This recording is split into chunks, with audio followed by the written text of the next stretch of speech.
Bonjour à tous, dans l'épisode d'aujourd'hui je vais partager avec vous des informations et des conseils sur Screaming Frog.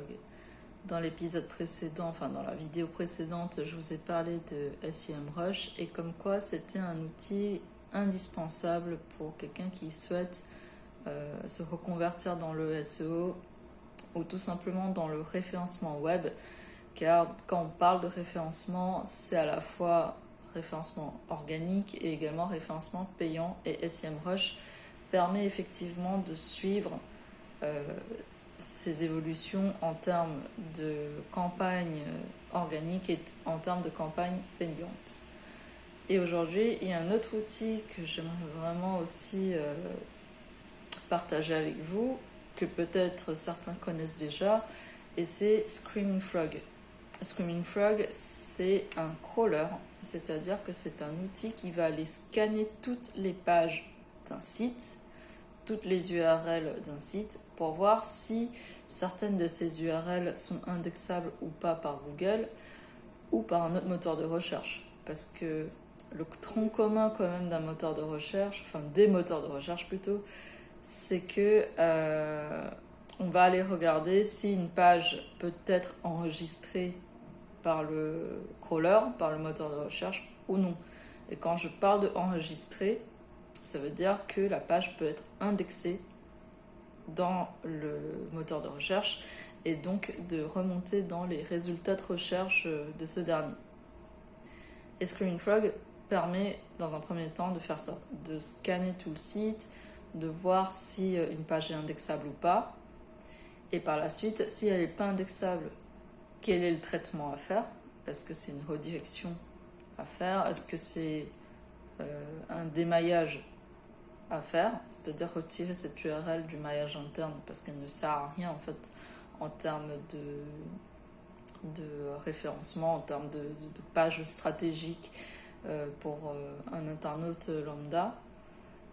Ou encore, est-ce qu'il n'y a pas d'autre traitement à apporter? Peut-être, voilà, c'est une canonical qui ne pointe pas vers elle-même, des choses comme ça.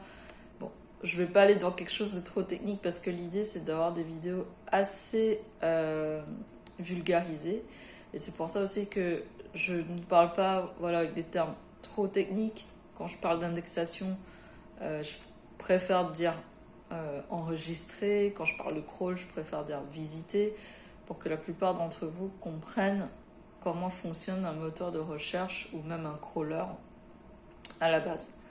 Parce que c'est vrai que Screaming Frog imite en fait un peu comment Googlebot ou un autre crawler va aller visiter les pages de votre site. Donc c'est un outil indispensable pour voir déjà dans un premier temps, quand vous voulez faire une pré-analyse, de à quoi ressemble le profil de lien interne que vous avez. Et suite à ça, j'ai pas mal tâtonné moi sur l'outil pour voir qu'est-ce qu'il propose comme fonctionnalité. Et c'est vrai qu'avec Screaming Frog, si vous débutez, vous pouvez déjà vraiment faire un audit pas mal complet quand même sur un site web. Surtout par exemple un site vitrine, c'est tout à fait possible d'utiliser Screaming Frog pour faire l'audit. Pour un site e-commerce, je pense qu'un outil plus élaboré, peut-être type OnCrawl ou Botify, pourrait être plus intéressant. Et l'idée, c'est vraiment de travailler page par page. C'est pour ça qu'un crawler est vraiment important.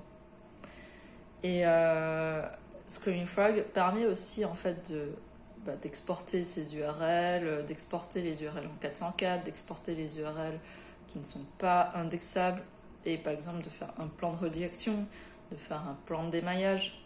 C'est effectivement possible de faire un plan où toutes les URL qui ne sont pas indexables, par exemple en redirection, en faisant un plan de démaillage. J'ai trouvé une technique de le faire comme ça avec Screaming Frog sans passer par des outils payants comme Botify ou OnCrawl.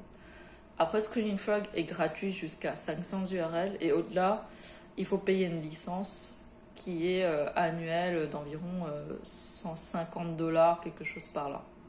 Donc c'est pas hyper cher et un freelance peut se le permettre.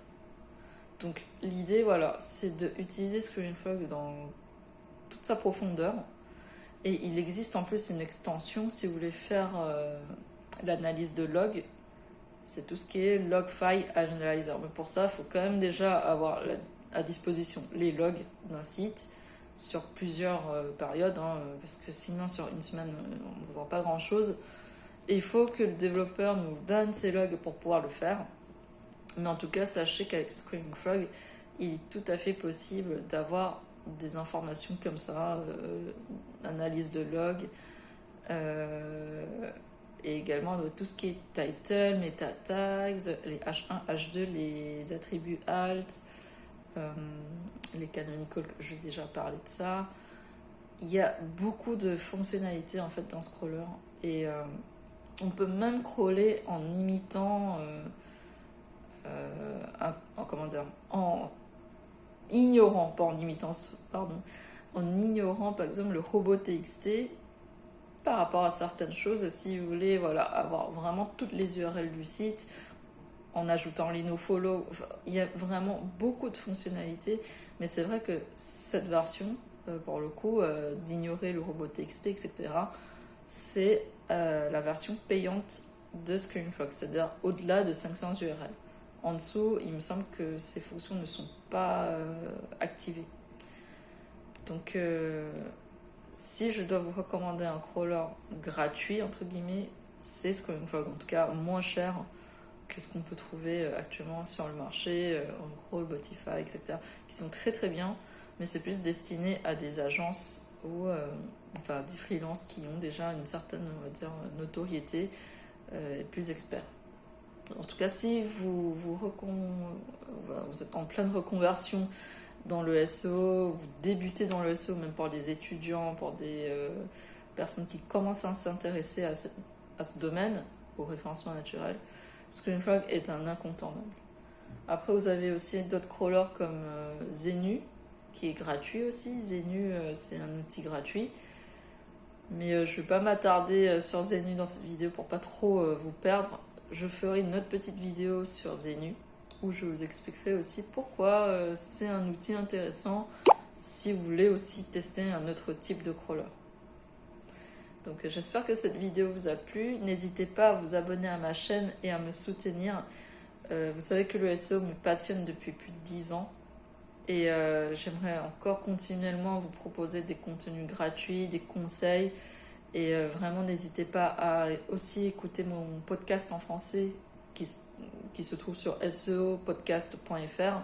Et je viens de lancer récemment mon podcast en cantonais et en mandarin. Et je pense que par la suite, je vais aussi faire des épisodes en anglais pour partager vraiment ma passion, mes conseils, mes points de vue sur le référencement avec le plus de monde possible. Merci beaucoup et à bientôt.